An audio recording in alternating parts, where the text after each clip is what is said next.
Waalaikumsalam warahmatullahi wabarakatuh. Ya, alhamdulillah yang pertama adik-adik dan muda selaku pengasuh Pondok Pesantren Seperkan Baru Bani Tiga, dan yang terhormat pula untuk jajaran pengurus Pondok Pesantren Seperkan Baru Bani Tiga, dan untuk para guru saya yang terhormat juga untuk para guru saya di sekolah, semoga sehat selalu, dan tidak lupa untuk keluarga saya yang di rumah, terutama untuk kedua orang tua saya, semoga sehat selalu, lancar rezekinya, dan tidak lupa pula untuk teman-teman saya banggakan.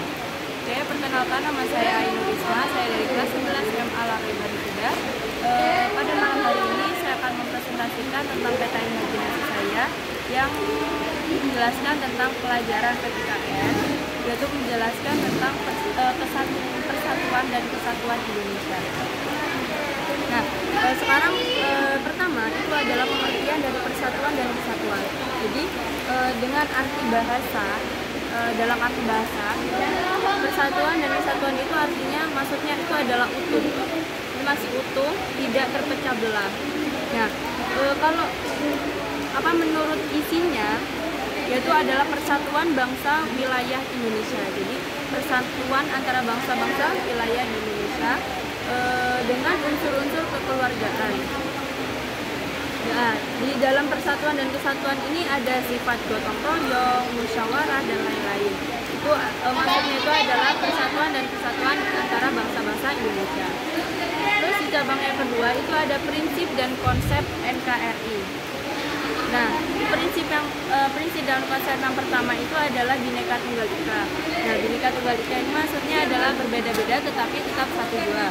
Ini maksudnya ini di dalam Indonesia itu kan ada berbagai ras, berbagai suku dari Indonesia, tetapi kita tuh masih menjadi satu, yaitu bangsa Indonesia.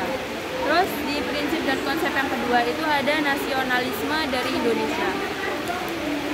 Nah, yang ketiga itu ada kebebasan.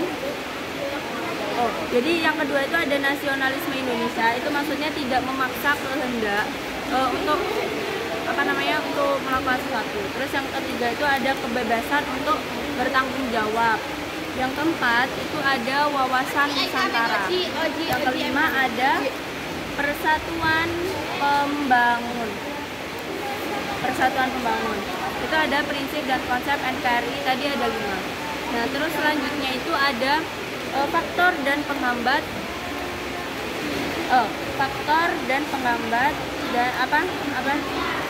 dari persatuan dan kesatuan Indonesia. Jadi faktor penghambat itu jadi salah satunya itu contohnya itu adalah lemah dalam nilai kebudayaan. Jadi semakin lama kan semakin kayak masuk dari kebudayaan barat itu semakin masuk ke Indonesia, jadi kebudayaan Indonesia itu semakin menurun, nilai kebudayaannya semakin menurun. Nah, besar kemungkinan dari ancaman, jadi semakin kesini itu semakin besar ancaman kepada bangsa Indonesia itu semakin besar. Terus dan beraneka ragam. Nah, terus berkurangnya penggunaan bahasa Indonesia. Nah, sekarang itu penggunaan bahasa Indonesia itu dan bahasa daerah itu sudah sedikit berkurang, sudah mulai berkurang, sudah bergantilah dengan bahasa-bahasa lain yang bukan bahasa Indonesia.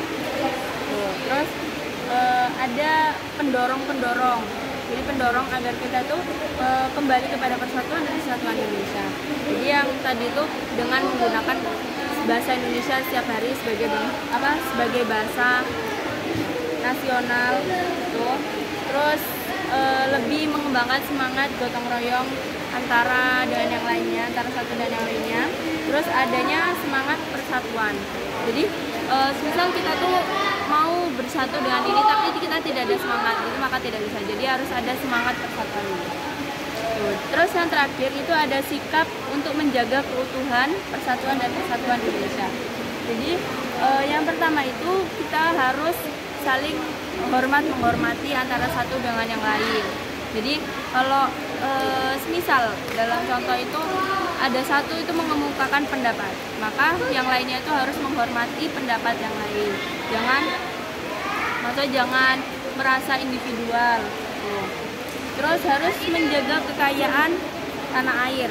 Nah, sebenarnya Indonesia itu beragam, memiliki kekayaan alam, kekayaan budaya, bahasa, dan lain-lain. Tuh, jadi kita harus menjaga kekayaan itu. Nah, sekarang juga kekayaan alam di Indonesia juga sudah menurun, sudah kayak hutan-hutan, laut itu sudah banyak yang tercemar dan lain-lain. Terus yang sikap yang selanjutnya itu kita harus mentaati peraturan. Sebenarnya ini tuh kayak gimana ya? Mentaati peraturan itu harus, ya pokoknya gitu lah. Terus harus menjaga kebersamaan, jangan saling bermusuhan dan yang lain. Terus harus membina persatuan dan kesatuan. Terus selanjutnya harus rela berkorban. Jadi rela berkorban. Jadi kita tuh nggak mikir individual, harus bersifat sosialisme dan cinta tanah air. Oke. Kurang lebihnya mohon maaf. Sekian dari saya, semoga bermanfaat. Wassalamualaikum warahmatullahi wabarakatuh.